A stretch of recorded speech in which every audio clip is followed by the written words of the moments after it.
Good evening, and a warm welcome to the 44th Annual Teaching Awards Ceremony for the University of California at Berkeley.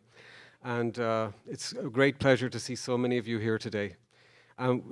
Today we are here to honor two wonderful programs that are the recipients of this year's Education Initiatives Award, the Biology Scholars Program,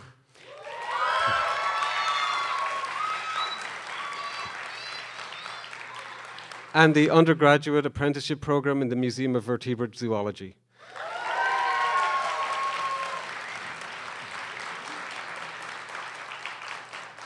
We're also here to honor this year's 4 recipients of the Distinguished Teaching Award: Kaja Silverman,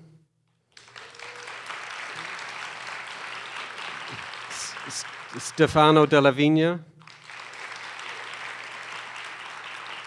Karl Britto, and Nezar AlSayyad.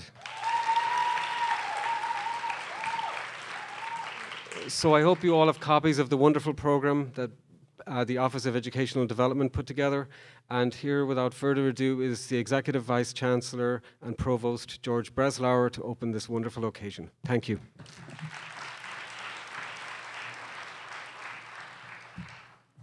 Thank you. I bring you warm, admiring greetings from Chancellor Bergeneau, who had to be on the East Coast today. So you're getting the stand-in, but I like that. I love celebrations. I love celebrations at Berkeley. I love it when we celebrate the highest level of excellence that we have to offer, and that certainly characterizes the people we're honoring today and the programs we're honoring today. You know, teaching is our profession. We do research, but we don't do research in order to put it in the drawer. We do research in order to disseminate the knowledge that we are creating and hopefully to find that it weathers the storm of critical insight and critical evaluation. And we disseminate that not only through our typical research outlets, but also through our teaching. And that is an ever-present feature of our lives, both teaching at the undergraduate level and teaching at the graduate level. And it makes working in a university, as opposed to a think tank, truly meaningful at a very deep level.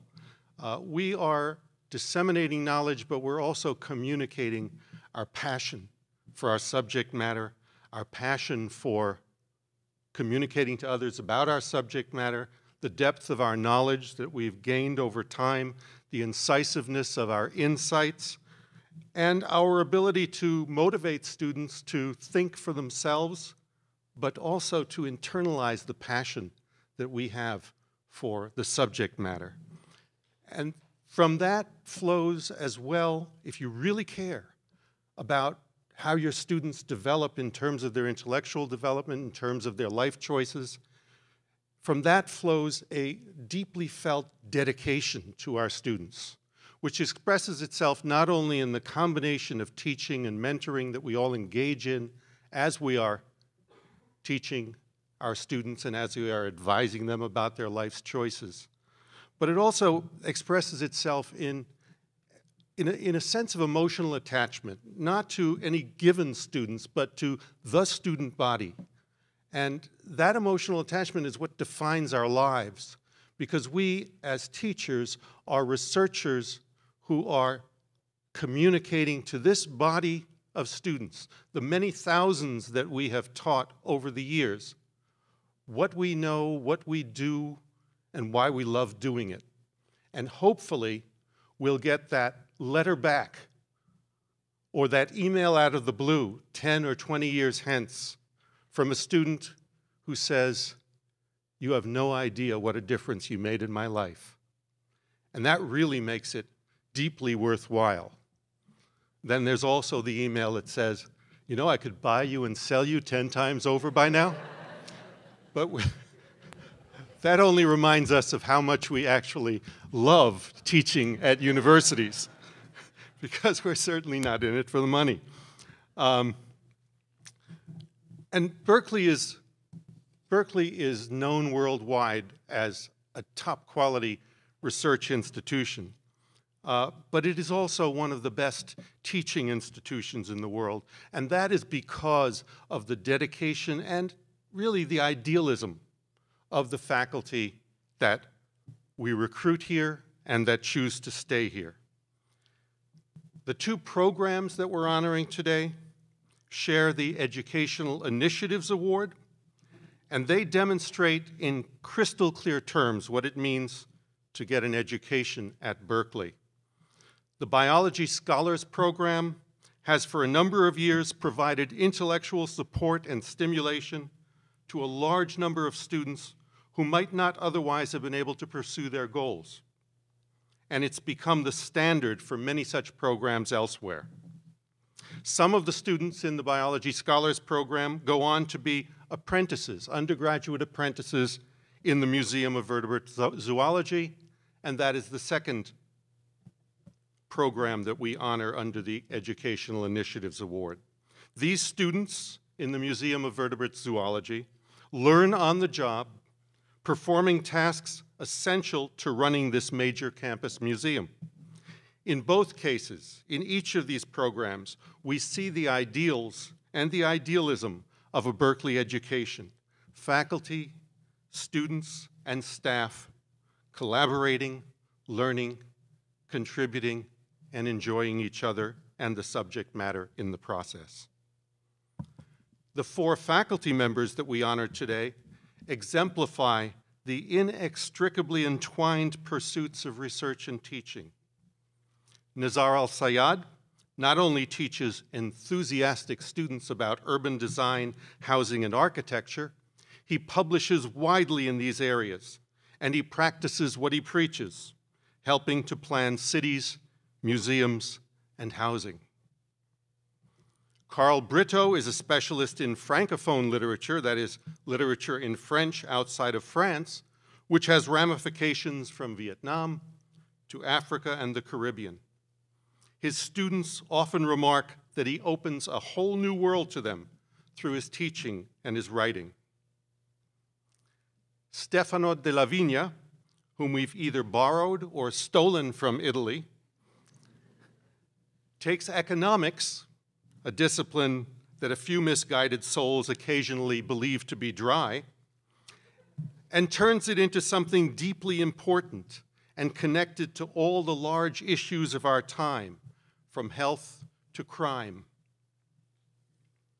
Kaja Silverman loves film and inculcates that love in her students, but it's tough love. She challenges them, wanting to turn them into, as she says, passionate thinkers who deal with and relish complexities. But of course, like all our recipients, we can't really pigeonhole her. Film is just one of her foci. Then there's photography, art, and literature.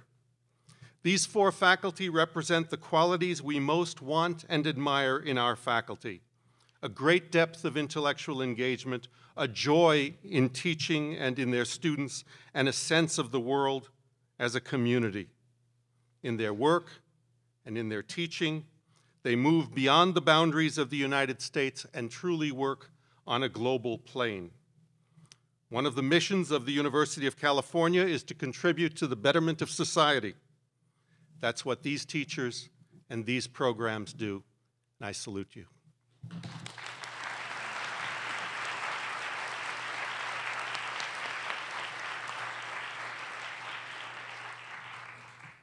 Thank you. And now please join me in welcoming the Vice Provost, Christina Maslach, who will introduce the Bill Drummond, who's this year's Chair of the Academic Senate, for some remarks.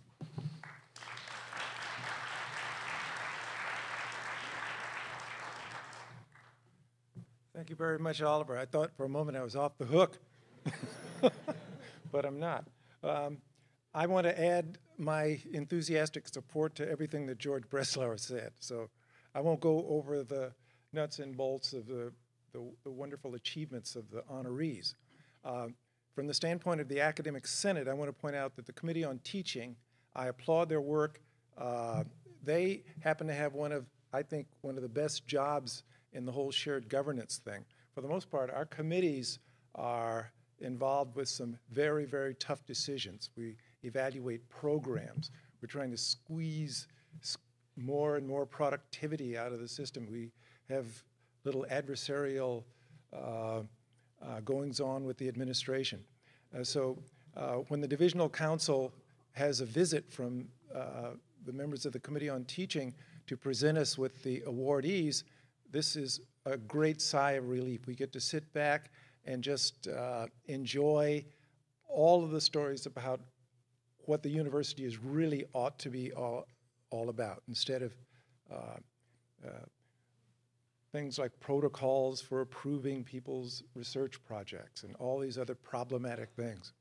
So I'm very happy to be here and to say that this is one of the happiest chores in all of shared governance, and the Divisional Council and the Academic Senate lends its enthusiastic support and congratulations to all of the winners. Thank you very much.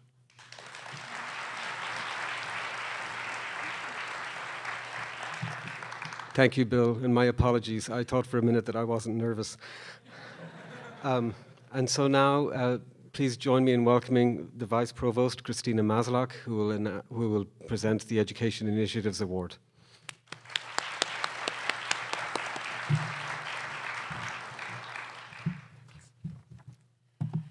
Well, I'm delighted to be here, and especially this year when we are honoring 2 programs that do such wonderful things for our undergraduate students. The first one is the Biology Scholars Program in the Department of Integrative Biology. It is designed to promote the success of students from economic, gender, ethnic, and cultural groups that have been historically underrepresented in biology. And its goal is really to diversify who succeeds in science, thereby benefiting both the discipline and our larger society. The program was founded in 1992 by John Matsui and Carolyn Kane. It has served 1,600 undergraduate students since then, and it's gotten funding from the Howard Hughes Medical Institute and also the Gordon and Betty Moore Foundation. And just last year, to give you a sense of, the outcomes, how successful this program is, 76% of the BSP graduates were admitted into medical school.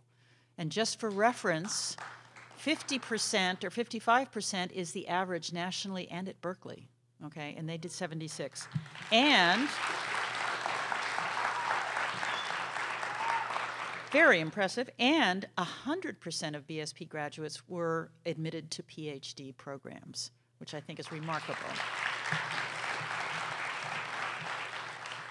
What we'd like to do is have a student come up and give a brief comment about the BSP program, so I'd like to welcome Evie Tabora.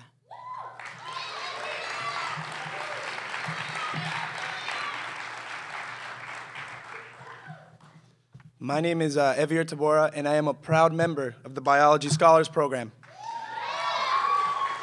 For those of you who know me, know that my life has been full of obstacles and hurdles that I have to go through on a daily basis. But on those daily bases, there's a program alongside of me that helps me go through them, and that's the Biology Scholars Program. They are the true representation of Fiat Lux. They let there be light. And this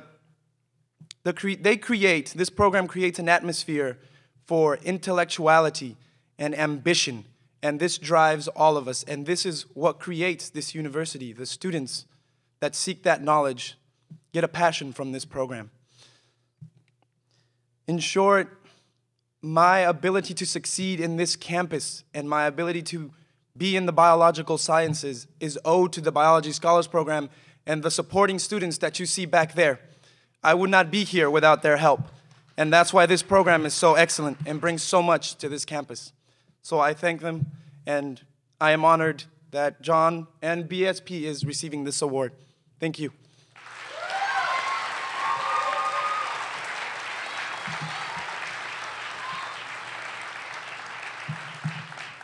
Thank you so much. And now I'd like to ask John Matsui to come up and receive the award for the Biology Scholars Program.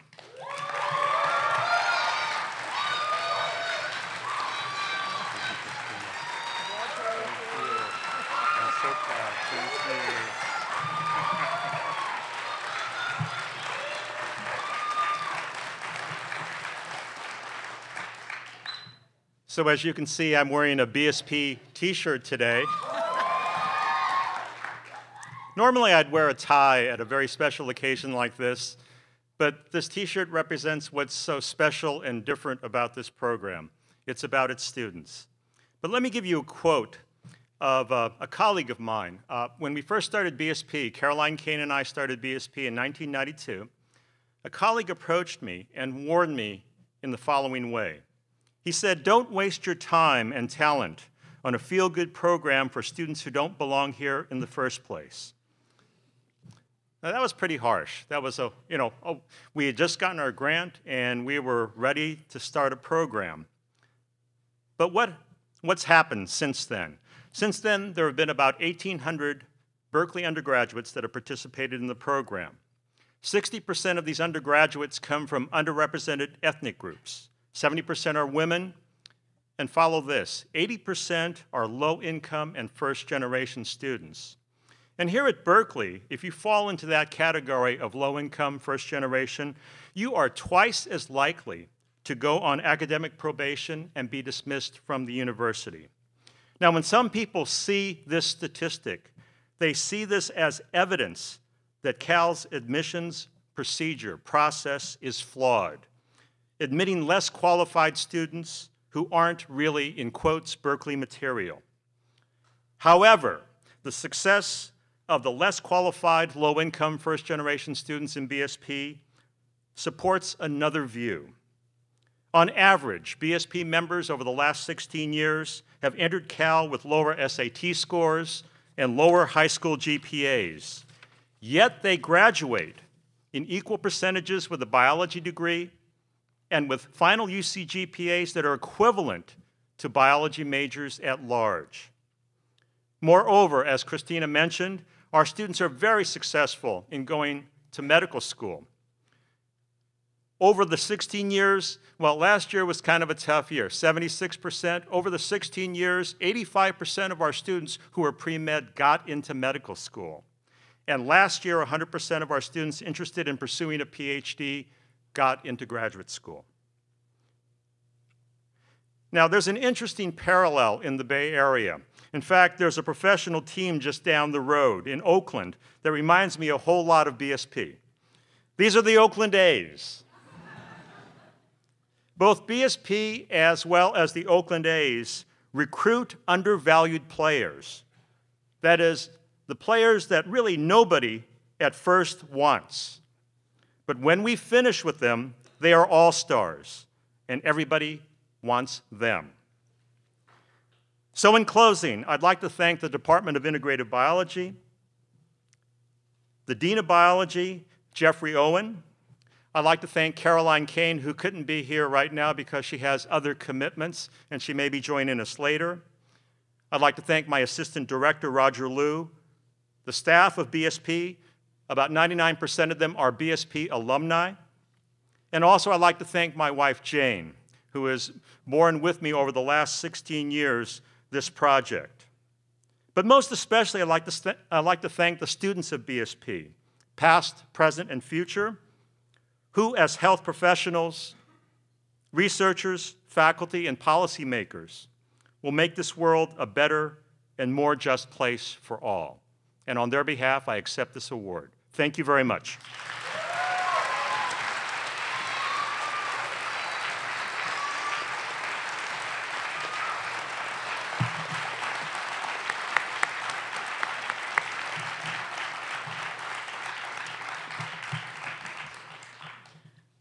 Our second program that we are honoring tonight is the Museum of Vertebrate Zoology for its undergraduate apprentice program. It was first implemented by senior museum scientist Monica Albee in the fall 2006, so it's a more recent program than Biology Scholars. And it combines modest coursework with extensive hands-on experience in specimen preparation, museum curation, field work, and ultimately research in vertebrate evolutionary biology. The goals of the program are threefold: to provide students with more complete exposure to the nature of museum-based research, to better prepare them to work as research assistants in faculty-sponsored projects, and ultimately to make them more competitive when applying to graduate programs or professional positions. As part of this experience, students become members of an exciting, dynamic, and intellectually challenging community of leading researchers. Now, again, we want to have a student come up and give a few comments about the experience working in the museum, and so I'd like to call Anne Trapaga.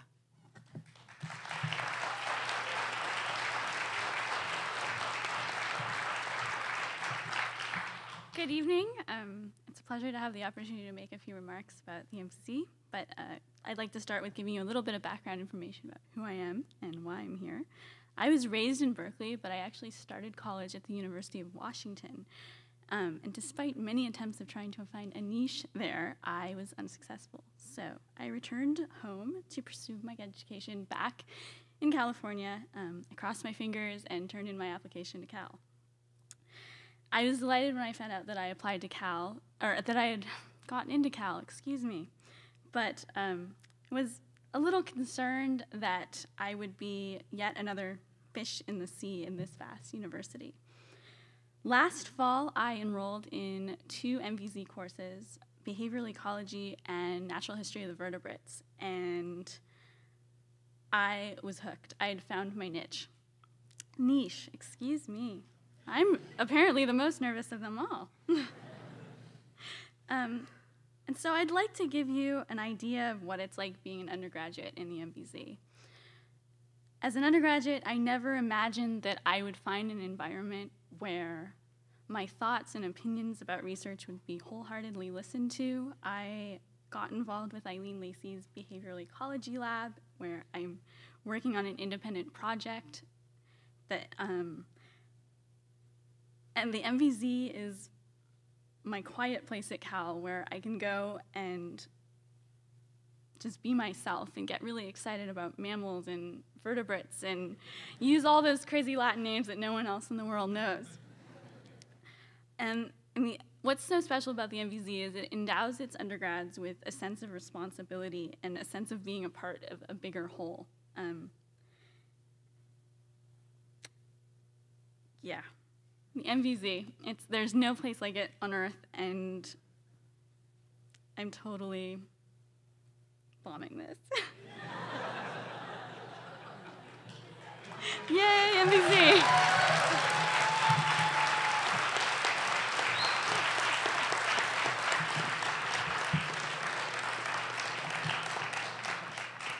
Thank you. And now I'd like to call up Monica Albee to accept the award.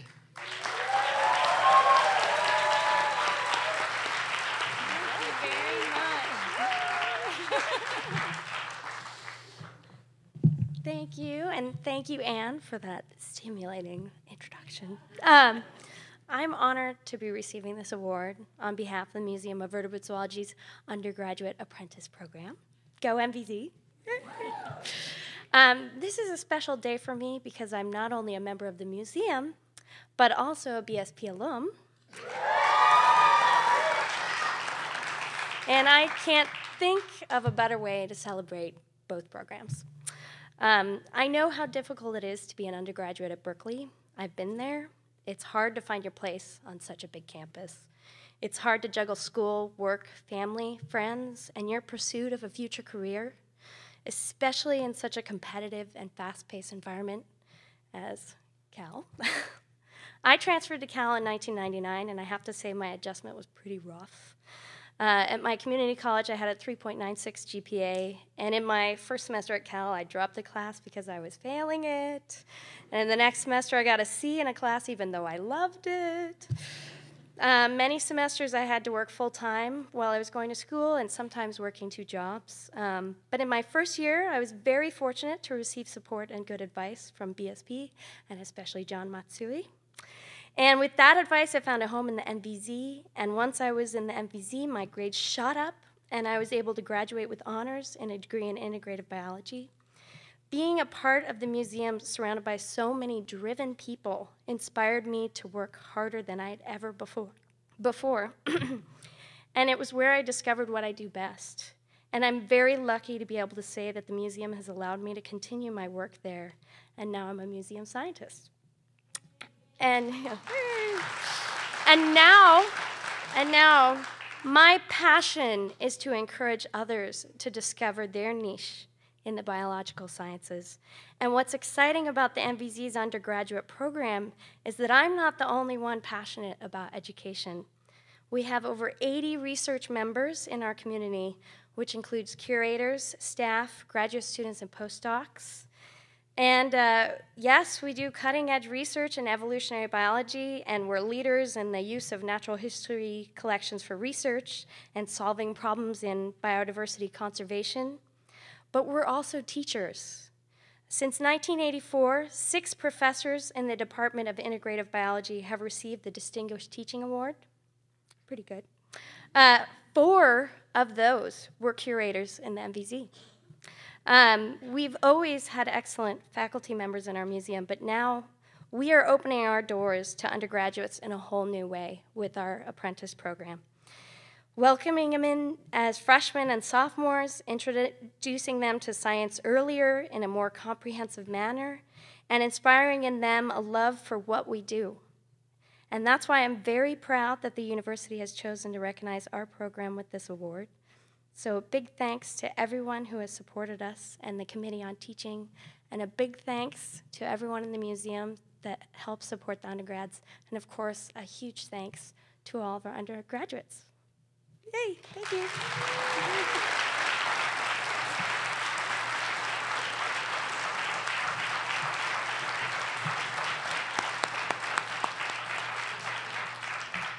Thank you and congratulations. This is the second part of the ceremony, of the award ceremonies, where we talk about the Distinguished Teaching Award. This award has been given out most years, for 44 actually of the last 50 years at Berkeley. And of the over 4,000 faculty who have taught here in that time, only 223 have received the award.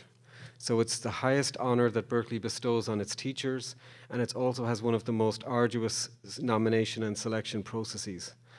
The Committee on Teaching reviews letters of support from students, raw student evaluation, grade distributions, grading philosophies, teaching letters comparing the candidate to other recipients of the Distinguished Teaching Award, and many other factors. We also go and visit each of their classrooms, and it's beautiful to behold what we see at Berkeley.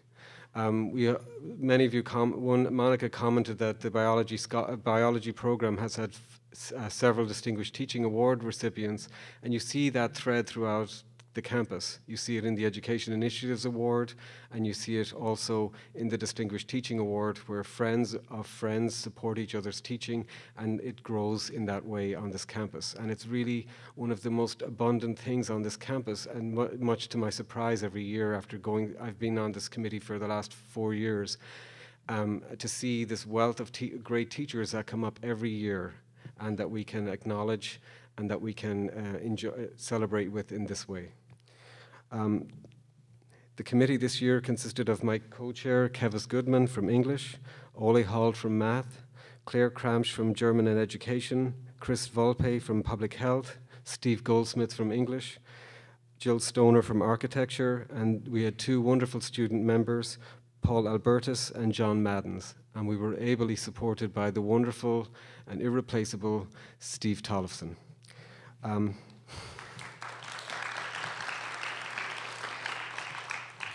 On behalf of the committee, I would also like to take this moment to express our gratitude and admiration to the staff members, faculty members, and department chairs who put together the extensive dossiers for the Education Initiatives Award and the Distinguished Teaching Award.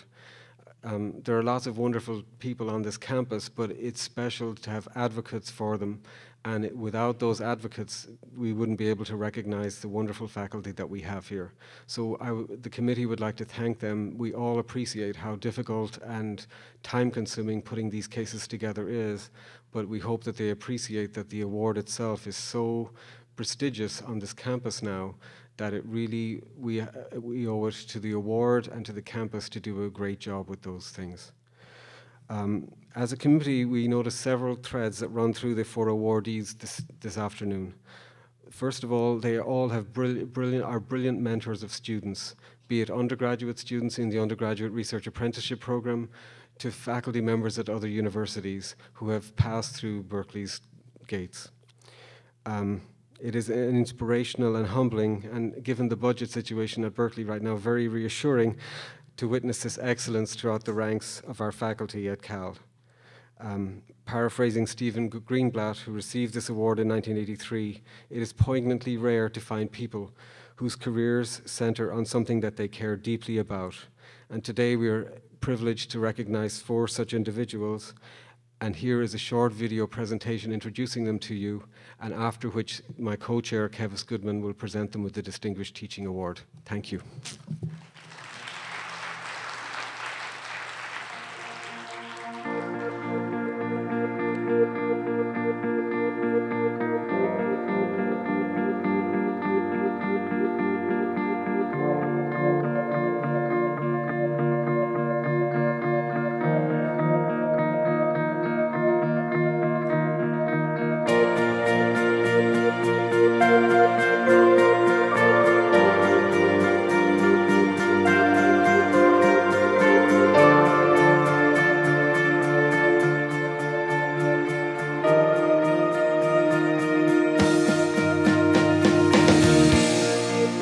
My name is Karl Britto.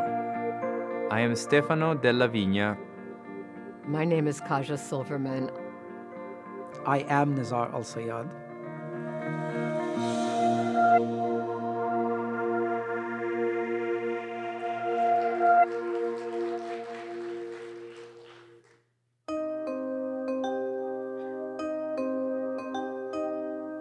I remember the first day of teaching. It was a big class. It looked big to me. It was only 70 students or maybe 100.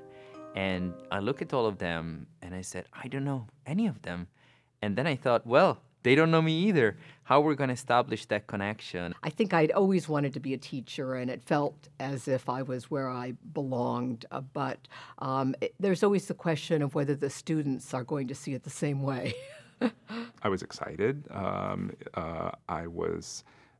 I wouldn't say terrified, but I certainly was nervous. And so I was nervous in the way that I still am the first day that I walk into a class at the beginning of every semester. And I think that kind of nervousness has to do with just not knowing all of these people. I think any good teacher is always concerned anytime he or she make an appearance before a student body, regardless of how experienced they are.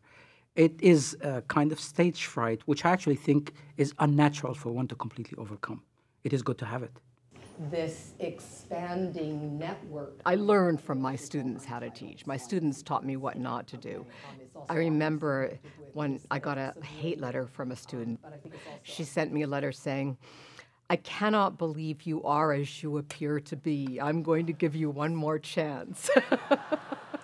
It made me realize how important it was for me as a teacher to give my students the tools that they needed and to work hard with my students to allow them to progress in such a way that they felt excited and enthusiastic about learning rather than frustrated and frightened. The first class that I ever had to teach was one where I had 250 students and I was the sole instructor of a class. By the end of the year, I actually memorized the names of about 220 or so of the 250 students. At that point, you're just on a roll and the relationship develops in the classroom.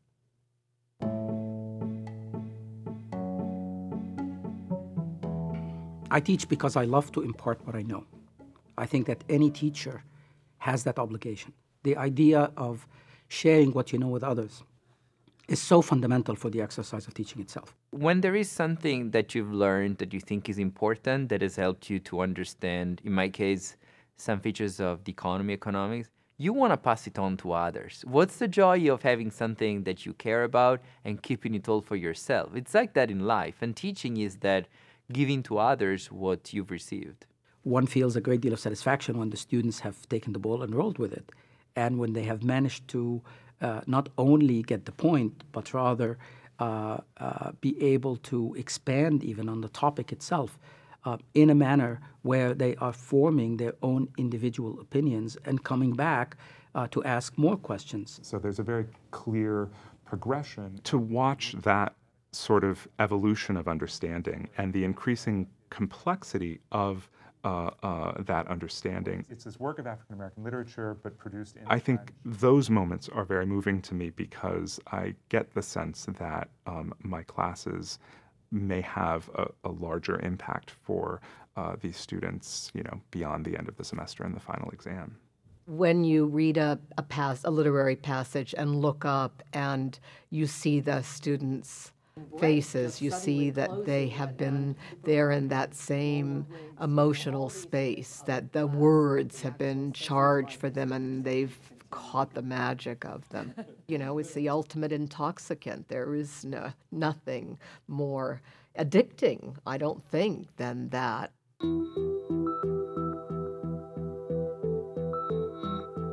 The students are here because they believe I have something to offer them. I believe I have something to offer them. It does not necessarily mean that I monopolize knowledge, not at all. But it also means that there is a certain dynamic that is created, which is not necessarily one between two equals. It is one between someone who has set the stage and others who would like to participate in it. We all hope that when we get into the classroom, the students will learn beyond the contents that we're teaching them. So the way I try to do it is to have a very kind of polite and intellectual conversation with them, to take seriously the questions. I try to respond to them. If I can't answer a question, I just tell them, look, I don't know the answer. There can be multiple solutions. And I hope that this intellectual debate and understanding that we can have a calm intellectual conversation is something that stays with the students. I think that for me, teaching becomes really exciting and fun at the moment where I don't necessarily feel like I'm completely in control. It tries to historicize Black nationalism. I've asked a set of questions and the students have really taken off with them. Complicates and nuances the place of American literature within a Those moments where the conversation really takes off are kind of electrifying. I like what happens in the space between my mind and theirs. It's a very creative place for me, the classroom. Occasionally when I'm teaching material I really know well and I'm doing it at graduate level, I just say, surprise me. I am a provocateur as an instructor. In 2008, we are actually discussing some of the same issues that we discussed in 1898. What does that mean? I go out of my way to take positions that may have been articulated mildly by, say, 2 students in a seminar, and I build them into 2 opposite poles. What I discovered is that in the process of doing so, I get the students to take sides. And in the creation of this false polarity, people have the capacity to better articulate where they really stand. This also means a certain set of attitudes towards the poor. It's precisely at those moments that the students seem to forget that they're in a classroom. The points that I've been trying to make or the observations that I've been trying to convey have taken root in some sense and are now giving back.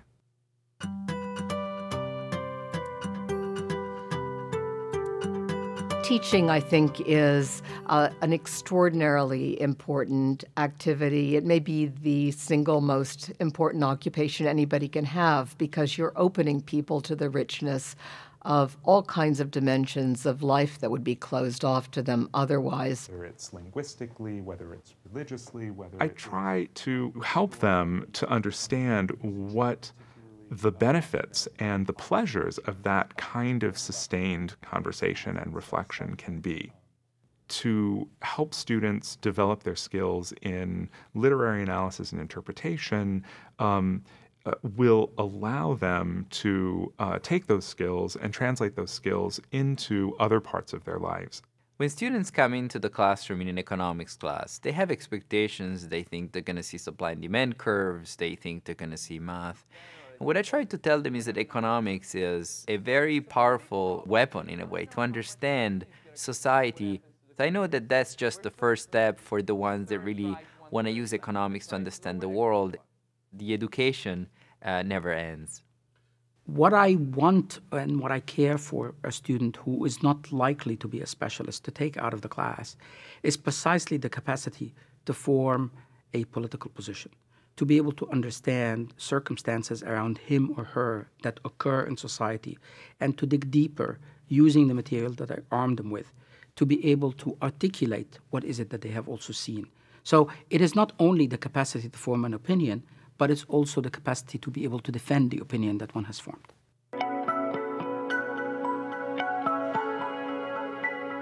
I'm constantly amazed by the risks that my students are willing to take, the kind of leaps of imagination that they're willing to take. And the students at Berkeley are willing to put themselves on the line in all kinds of ways and to sort of experiment. What you're saying is that it's important in the context of the American Cultures course. The 60s broke down certain walls between professors and students and allowed for a kind of easy exchange and a sense of mutual respect. It's amazing. It's totally vast. You also feel like feminism took that a step further. I think everybody benefits from that history here indirectly. So clearly it is connected to these larger issues. There is this sense that we're really contributing to society and changing society. All of these students are so humble, they're trying so hard to learn, and that reminds you also, well, you might be a professor, but really sort of go back to the roots and you make sure that you're humble too, and we're all in this to learn together. Teaching is about forging new kinds of relationships, not just to your professor in the classroom, but to your fellow students. That's a special kind of community that gets forged, and it can be permanent. But it is important to connect to the students at a personal level, because at the end of the day, you are making friends out of these individuals. You are making colleagues out of these individuals. It is extremely important that you have this personal investment.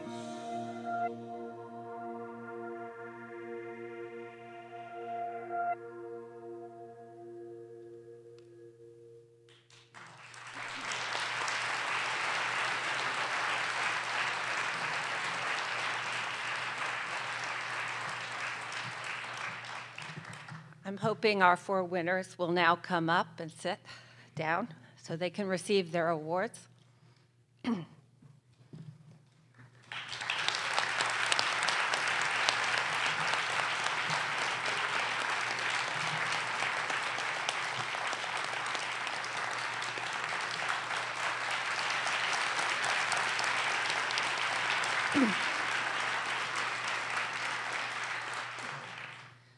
Vice Chancellor Breslauer has already introduced our four winners today, but as I present each award, I want to give you a sense of how their students talk about them, as well as why we as a committee were so very impressed by them. Our first recipient today is Professor Nezar AlSayyad from the Departments of Architecture and City and Regional Planning. But not only those departments, in fact. He holds or has held more important administrative posts than I can list here. He's also a professional architect, a planning consultant, and a worldwide speaker on development, traditional environments, urbanism, and other issues. As one of his doctoral students wrote in a letter to our committee, he's a public intellectual and does not content himself with producing knowledge within the confines of disciplines or academic walls. However, within these walls, he's done pretty well. One of his colleagues described Professor AlSayyad, his pedagogical canon, and I'm quoting, as a sturdy representation of the emerging new discipline of urban studies, and more specifically, the Berkeley tradition of urban geography, which looks at urban processes through a transnational and interdisciplinary lens. When he became a finalist for this award, our committee received quite a number of extraordinary letters from current or former students. Their remarks include, "Every day I was continually stimulated by the discussion he provoked and the hard-hitting questions he challenged us to answer. After every discussion class, I left with my head absolutely hurting, but my heart racing with the intensive depth of the conversation I had just been part of." And another, "The AlSayyad classroom becomes a cinema where the world's complexities are made intelligible through the visual and verbal perspective of the architect and historian. After lectures, students linger in the lobby to discuss highlights of it and of the captivating slideshow." and a third and last from a current undergraduate. I truly believe that a successful professor does not just teach his or her students, but make sure his students make use of those teachings. A truly distinguished professor makes sure an impression remains with the students for the whole lifetime. Professor Nezar AlSayyad is such a professor who will be admired and held with utmost respect forever in the hearts of his present and former students. The committee agreed, and so it's with pleasure that on behalf of the Academic Senate, I present Professor AlSayyad with the Distinguished Teaching Award.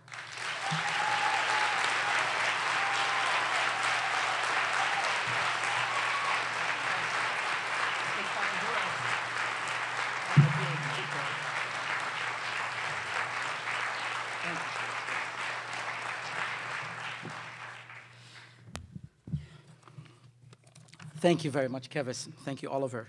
I am deeply honored and humbled by this award, and I would like to express my gratitude to the members of the committee, many of whom came to my lecture course and my seminar this semester and had to endure my rants and raves. I am a faculty member in two great departments, architecture and city and regional planning, with several exceptional teachers. In fact, in my home department, architecture, I am merely the sixth member to receive this award. But what is possibly sweet about this time is that it comes after a 2.5-decade drought. As you may know, I also come from a professional school where emphasis and reward has often been placed on the success of professional practice and not necessarily on teaching, scholarship, or service. I have never accepted this division, as I always believed that these spheres are not irreconcilable. Indeed, I have collaborated with many colleagues in my college who embody precisely this philosophy. Colleagues who may be infinitely better teachers than myself, but are either too busy or too shy to let themselves be considered for this award in the first place, an honor which I now receive.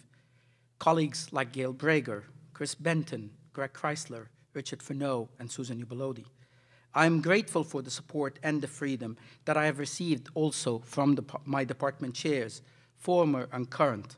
I would never forget Mike Tietz, the chair of the Department of City and Regional Planning back in 1985, who took a risk on me and hired me as a lecturer. Donald Linden, Jean-Pierre Prodzin, and particularly my current chairs, Mary Camario and Robert Severo, who have given me ample opportunity to explore what I'm interested in teaching. I'm equally grateful to the many staff members whose direct and indirect support allows us to do our job as teachers.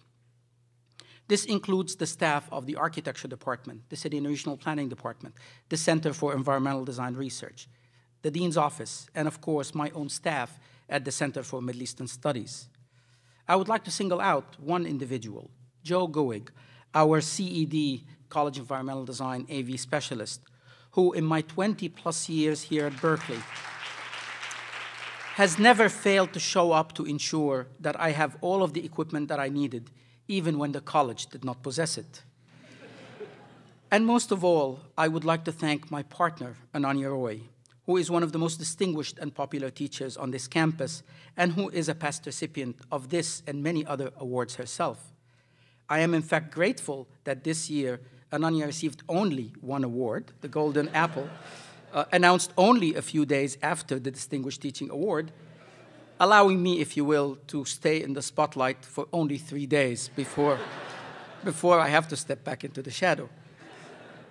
My teaching has always been inspired by one important pedagogical principle, the belief that the study of other cultures, other peoples, and other environments is a necessary and fundamental exercise for understanding the self. Indeed, the one overarching motivation behind my teaching is a desire to share as much of what I know with my students. I feel I have the responsibility to do so and the obligation to do it well. While it's always gratifying to be recognized by one's peers, no award can capture the joy that I experience when one of my students finishes an important project, completes a dissertation, or publishes his or her first paper or book. The privilege of teaching is my greatest reward, and it is to my students that I reserve my deepest gratitude and appreciation. Thank you very much.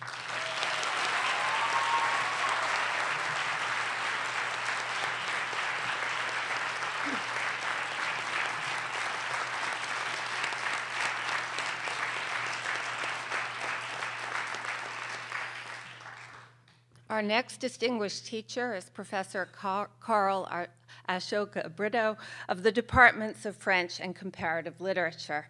He is, as we've heard, a scholar of Francophone literary studies. Never content to teach the same class year after year, he is a relentless innovator.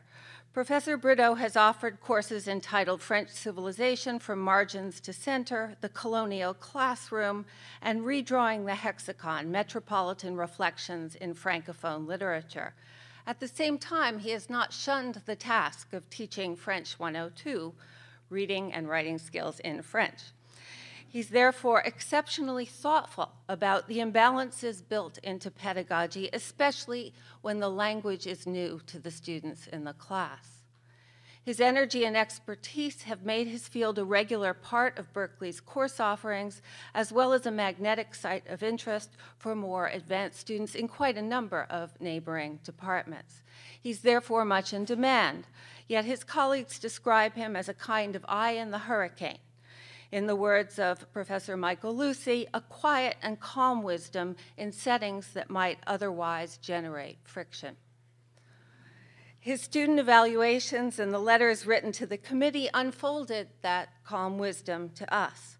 One undergraduate from this year noted that his style of engagement made his seminar a weekly reminder of all of the reasons I decided to pursue graduate studies. And those who have been before him or her and have chosen graduate studies are lyrical about Professor Britto's mentorship.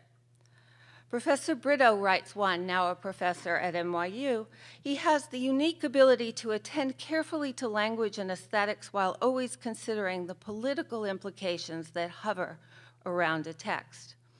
In his courses, we discussed verbs and violence in the same sentence, in the same minute.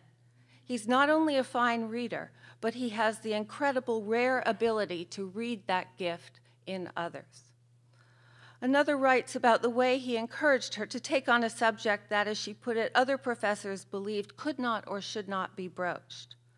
Dr. Britto, however, was forward-thinking enough, she writes, to encourage scholarly innovation and to insist that we research and write with the kind of academic rigor that makes such innovations matter. And the last one I will quote is at once simple and grand, and close to my heart as a professor of English. The first graduate seminar I took with Professor Britto was for me what Chapman's Homer was for Keats. It flung the doors of my intellectual imagination wide open to new worlds of literature. Please join me in congratulating Professor Britto.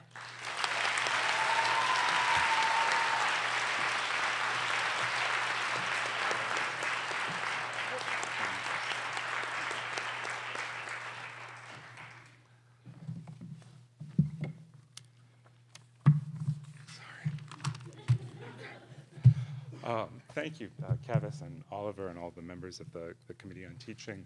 Do I need to, there we go. I'm delighted and honored to be a part of this ceremony and to take a place alongside such inspiring colleagues. It's an enormous privilege to work at Berkeley, where I'm actually surrounded by amazing teachers every day. And for me, this event is an occasion to recognize not only our individual pedagogical achievements, but those of all of Berkeley's teachers, faculty, lecturers, and graduate student instructors. I'm fortunate to have my parents here today, and I would like to begin by thanking them for all that they have taught me.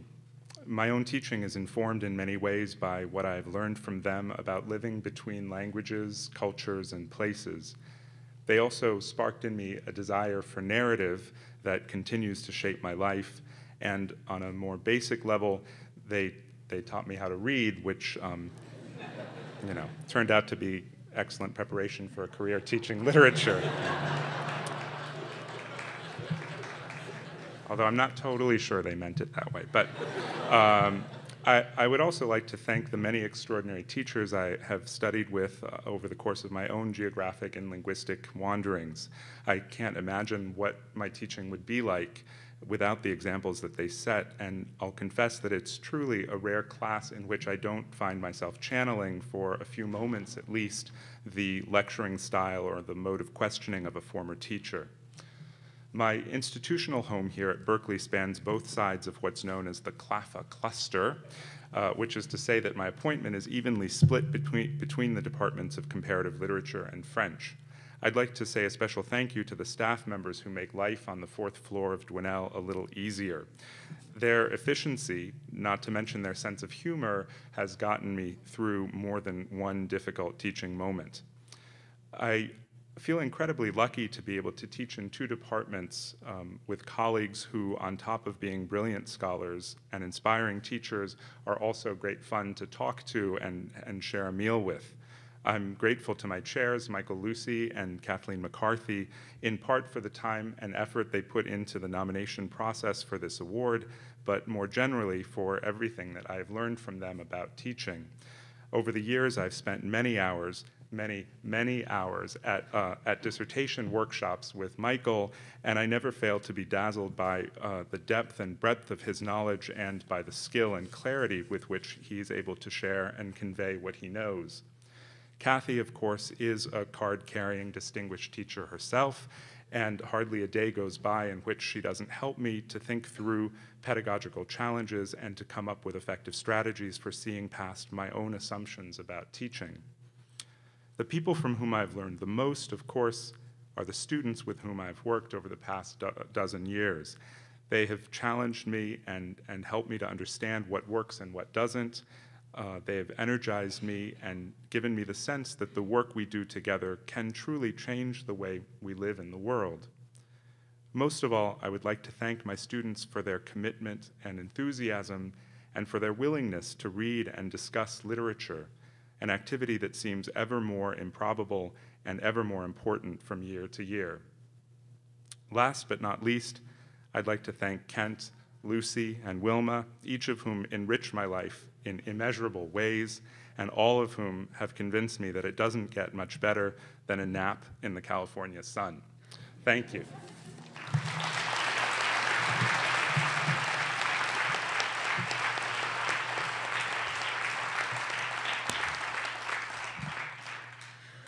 Our third recipient is Professor Stefano DellaVigna of the Department of Economics. Today's award follows hot on the heels of quite a few others, including last year's Social Sciences Distinguished Teaching Award, and before that, in 2004, the Social Sciences Undergraduate Research Mentoring Award. Since Professor DellaVigna's arrival on our campus only in 2002 through the fall of 2007, he has mentored 93 undergraduate research apprentices, and their number has since increased. For that reason, among others, his colleague in economics, Professor David Romer, wrote us that Professor DellaVigna has single-handedly transformed the experience of being an economics major at Berkeley for our academically stronger students. An expert in the field of behavioral economics, Professor DellaVigna, student after student, told us, is able to take his enthusiasm for research and bring it with him into the classroom. The committee was very impressed as well by his unusual combination of high achievement and sincere humility. Although he has written several papers whose influence have been described to us as enormous and growing, his enthusiastic student evaluations nonetheless include numerous statements like this one, which was printed in large capital letters: "Zero arrogance." Letters we received were moving. I do not think I could have remained in the program without Stefano's mentorship, encouragement, and advice these past 5 years. And from another, a recent PhD, I vividly remember the first time I got an email from him at 4 in the morning. I talked to him the previous day about my research paper for his course, and overnight he had an idea of a potential source of data that he just couldn't wait to share. To this day, I still get emails out of the blue from Stefano asking if I want to meet or talk about anything and giving me ideas for research. I have simply never met anyone who cares the way Stefano does. And from a former undergraduate, Stefano has a way of including everybody. As with most classes, the classes I took with him had students with varied backgrounds, abilities, and interests. But he was able to set the lectures such that they would challenge the most advanced in the class, but make it so that the basic ideas could be understood by all. And so for his tireless work and his unflagging concern, we're delighted to award Stefano DellaVigna the Distinguished Teaching Award.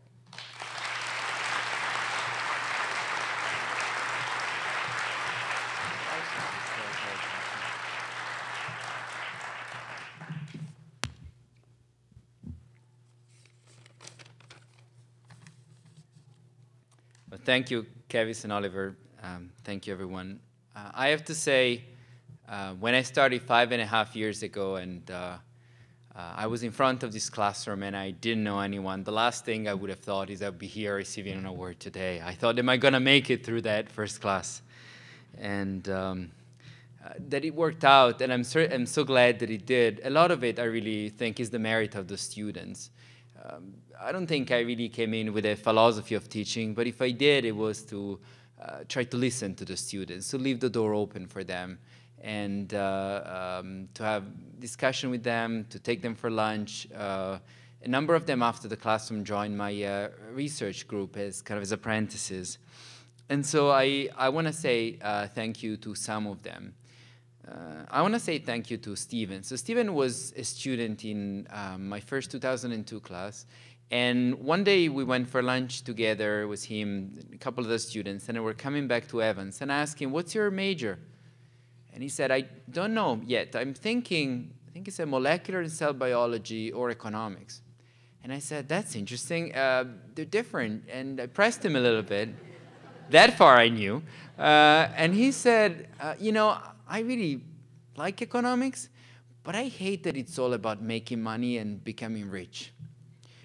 And that kind of spoke to me. I knew what he meant because I had some of that too. I felt that we can do more in economics. And so, you know, I've kind of done some work in finance, but I was really proud of what I'd done kind of trying to study self-control problems and charities and kind of the effect of the media on voting in dictatorships. And so what I said is, you know, thanks for what you said. And I'm going to try to bring this to the classroom, that economics is about more than just making money and kind of becoming rich. And so next time I give a lecture on the economics of altruism, and I would never have done it had he not been so open. And I'm so grateful to him for that. And so I could bring the good news to my students that there is more to economics. I want to thank also Scott and Thomas. So Scott is here today. They were in my class in the fall of 2004, and they were brimming with enthusiasm, coming for lunch. I remember it was kind of really fun to have them around like so many other students. And after class, they joined my research group, and now Scott is about to start a PhD program at Stanford, and Thomas is in a PhD program at Harvard. So they clearly did really well while at Berkeley. But so Thomas shared this story with me, and so I want to share it with you. So he, the son of immigrants, he went to high school where he told me he didn't learn very much. And then he went to community college in Santa Monica. And from there, he transferred on to Berkeley. And that was the semester when he was in my class. And he was already doing very well. And he's done great, clearly. And so I asked him, did you think of applying to Harvard when you came out of high school? And he said, no, I wouldn't have been accepted. But if I had been accepted, I wouldn't have been ready. And so I think the transfer system at Berkeley, which I had no idea about coming from Italy, something like that existed, is great because it gives the chance to build up your muscles. And that kind of reminds me also of the I think hopefully the importance also of us as a teacher, having students like them is really kind of, I try to keep it in mind when I go into class. It's really a wonderful gift for all of us. And so I want to thank, I couldn't teach in the same way without the great staff that we have in economics. I want to thank Judy, who couldn't come here. I want to thank Emil, who is here. Our department would be a different place if it wasn't it's such a cohesive, friendly place with kind of great intellects, but also just really sort of like a family. And I want to thank our chair, Ben, for keeping it that way, and kind of everyone else of my colleagues. I want to thank my graduate students, including Rob, who is here, with the enthusiasm, with kind of everything they bring, and kind of knocking at the door and coming in. It's just, it's really a lot of fun. And finally, I cannot end without thanking my family in Italy. I know that they're very happy to be here. They long flight. And then I want to thank my wife, who's been supporting me throughout. So she started off, she's here, she's a colleague in economics now, but she started off in Stanford GSB. And so I would sometimes come home and say, like the students, she would just see I was so happy coming home from my research program or teaching. And she would say, just give me an answer to that. Do you love me more or Berkeley more? And I'm not going to give you an answer right now.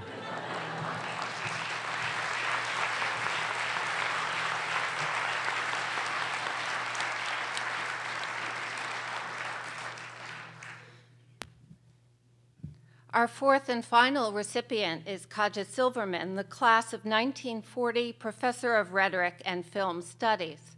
Now, it cannot have occurred often in the history of this award that a chair of the Committee on Teaching makes that wonderful call to notify a colleague that he or she is this year's distinguished teacher, only to be told, as I was, that my eager desire to bring good news for the day had been preempted by no less than the Guggenheim Foundation, which had just called before me to let Professor Silverman know that she had just been chosen to receive their most prestigious fellowship for research.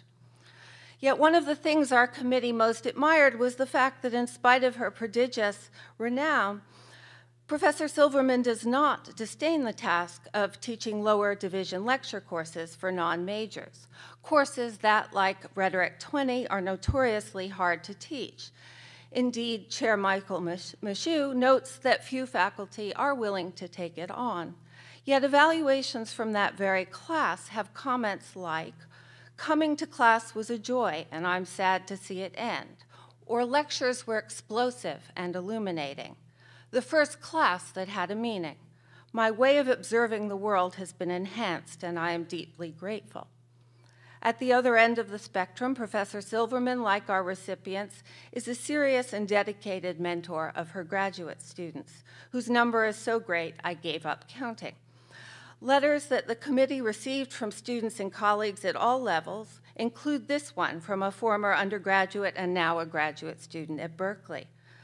The wondrous power of producing in her students work that imitates hers in conviction, clarity, and creativity, whether or not it imitates hers in specifics, is what makes Professor Silverman the sort of teacher that one, if lucky, runs across once in a lifetime. And another, the academic competition, preening, and posturing that one might find in other graduate seminars is simply not in evidence in Kaja's classroom. Yet this is an environment in which one's best is always expected and evinced. A current undergraduate writes that from beginning students, she stimulates a sense of wonder and aesthetic experience and social reality. This is a gift of expansiveness with deep political and ethical resonance. From the advanced student, she demands the difficult project of thinking our complex world with clarity and vision. And just one, because it consists of 4 words. She is a goddess. On behalf of the committee, I can say that after some deliberation, we felt unqualified to judge the question of Professor Silverman's deity, but we wholeheartedly awarded her this year's Distinguished Teaching Award.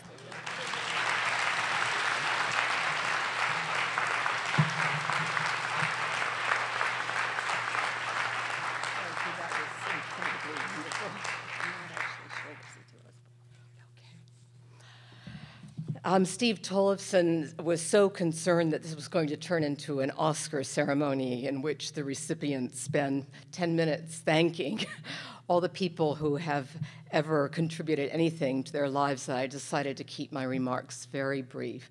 So I want to thank, first of all, Michael Michoud, my chair in rhetoric, who went through the quite laborious process of nominating me and providing the documentation that was the first step in this process. And the second is to thank and also to acknowledge the extraordinary amount of work the Committee on Teaching puts into. I think it must be the hardest working committee on campus. It may seem like the most fun committee, but actually so many hours spent in so many different classrooms, moving from topic to topic, discipline to discipline.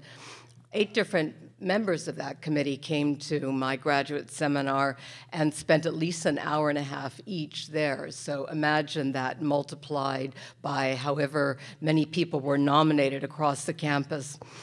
And then most of all, of course, I want to say hi, Mom, and thank you for being there. Most of all, I want to thank my students. I haven't actually seen the letters that my students wrote for me, so I got a little emotional as Kevis was reading them. Teaching's a very important thing to me. It means so much that I really can't imagine ever retiring. I'm astonished by people who want to do that. I remember when I first arrived, there was some buyout, some inducements offered to people, the golden handshake, to leave because there was a surplus in the retirement fund and a deficit, as usual, in the other fund, the fund that runs the university, and everybody was running around excitedly, either accepting the golden handshake or imagining the moment when it would be offered to them. And I was just frankly horrified. I found these conversations, the dinners, endlessly dwelling upon this, so depressing. So I'll probably be one of those people who has to be wheeled out at 85. Just, you know, it's time to go. I think that I've been teaching here for, I think, longer than any of the other people who have been given awards this year. I hesitate to say how long, but it's been 18 years. And I can still remember the day I arrived on, the first day I walked on campus, and in fact, many days thereafter, probably even years thereafter. I'd been an undergraduate student at UC Santa Barbara. It was the 60s. Berkeley was the place to be. So it had this kind of mythical status for me. And I had already taught at a number of other universities. And there I was at Berkeley, that had been the object of my burning desire as an undergraduate. And I remember walking around saying, "You're teaching at Berkeley. You're teaching at Berkeley." And I think I still periodically look up and think, "You're teaching at Berkeley." Anyway, I've had extraordinary students, many of whom are close friends over the years, many of whom are professors now, tenured professors, chair professors in some cases. And there's something that is so unique about that particular relationship. It's not, you know, in Germany, your dissertation director is called Dr. Vater if it's a man, and Dr. Mutter if it's a mother, which is just kind of putting it right out there. You know, the old Oedipal thing. But I don't actually periodically feel maternal towards a stray undergraduate, but mostly that's not what I feel. I feel that this is a completely unique relationship, that conversations happen that don't happen, couldn't happen anywhere else. And so that in many ways, I think my students know me better than anyone, or they know a very deep and important part of me. And the way I teach is very dialogical, so if a class goes well, it's as much due to the students as it is to me. I think that my classes are only as good as the students in them. And I've been so astonished, so full of wonder, so thrilled so many times over the years that I'm just going to say thank you to all of my present and former students.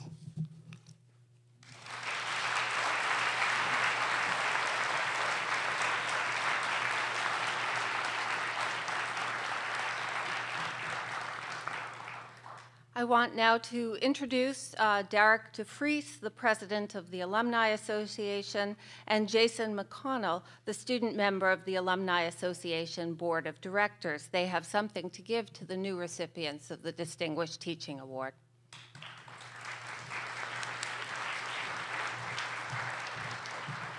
Good evening. My name is Derek DeFries. I'm the president of the California Alumni Association. It's our pleasure to be here representing the 450,000 living alumni of the University of California, Berkeley. We belong to a huge, wonderful, and growing family, and that could not be possible without the pillars of that community, which is our distinguished teachers. So we thank you. I'm going to turn the mic over to my colleague, a member of my board of directors, Jason McConnell, to say a few words. Thank you, Derek. This is a great privilege for me to be here today. I kind of shed a little light as me as a student. I came here from Park City, Utah with the endeavor of receiving a college education. When I first came here, I didn't realize that I would end up meeting my future wife. And at that tone, to be a father, to be after or before I graduate this summer. But with all of that, I just wanted to know that the faculty and the administration here on this campus provides me a great education, but what they provide is a test of character, where this character can make me a stronger father and as a husband and as an individual in this community. The Alumni Association on this campus is one of the strongest alumni associations in the nation. The association encompasses everything that Cal wants to be, and what it has been in the future, and or in the past, and what it will be in the future. And it's my great privilege to be here today and say thank you to the faculty that is being celebrated today, and for those that are in the audience. Thank you.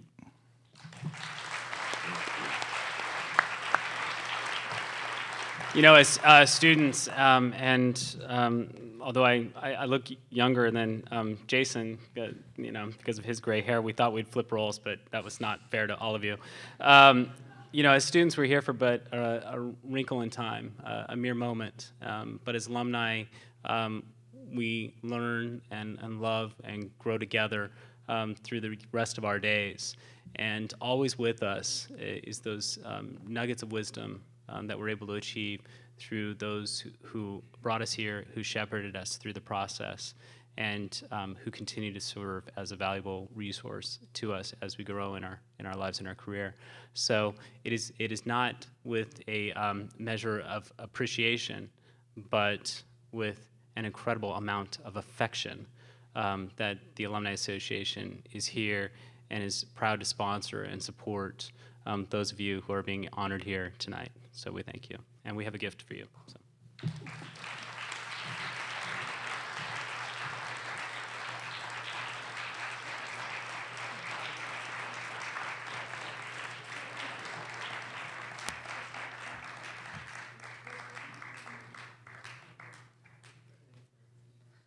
Before I offer the closing remarks, I'm wondering if the recipients of the Educational Initiatives Award would come up and join our distinguished teachers on stage.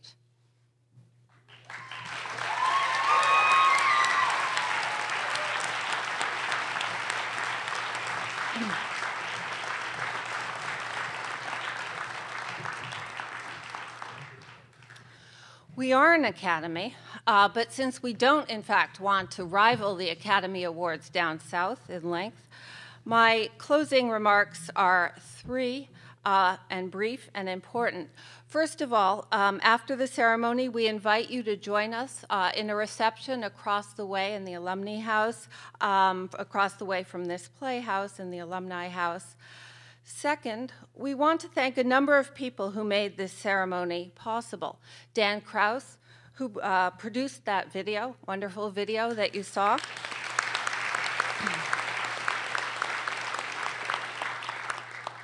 Brian Mayberry and Kim Steinbacher in the Office of Educational Development, who kept our work not only going, but cheerful. The California Alumni Association, the staff of Zellerbach, but among these all, and we all, by which I mean not only the committee, but all of the recipients of the Distinguished Teaching Award, past and present, We owe a special tribute to the campus's teaching wizard, who is himself the winner of a Distinguished Teaching Award in 1986, Steve Tollefson. And Steve,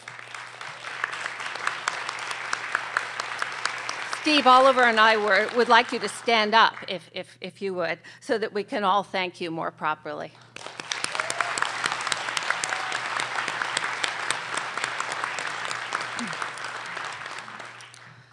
Third and lastly, I'm afraid I need your hands and maybe your feet standing up once more to join me in applauding the recipients of the Distinguished Teaching Award and the recipients of the Educational Initiative Award.